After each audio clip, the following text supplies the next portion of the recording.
So summarizing, we've looked at correctness criteria for isolation, and the main correctness criterion is a formal specification known as serializability.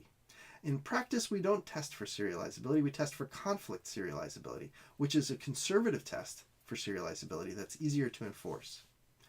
And then in terms of conflict serializability, we use two-phase locking, and particularly strict two-phase locking, to implement the notions of conflict directly within a system for scheduling transactions and their behaviors.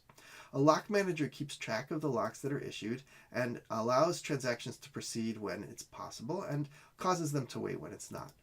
Note that two-phase locking and strict two-phase locking can lead to deadlocks. These deadlocks could either be prevented or detected. Typically in most systems they're detected and resolved through a board. We also talked about multi-granularity locking, this idea that there should be a flexible trade-off between the scope of a lock in the database in terms of how many objects it covers, and the number of lock entries in the lock table. And we said we could have different transactions setting locks at different levels of the granularity using a special locking protocol and intent locks to make this work. Now there's more to the story of concurrency control. We talked about along the way optimistic, multi-version, and timestamp concurrency control.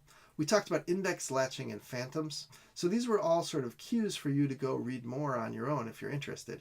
But actually I'll tell you that concurrency control in databases is a very big area. There's actually still innovations going on today in concurrency control for databases. It's a really rich space with lots of ideas, techniques, and trade-offs that are continually being investigated even up to this day.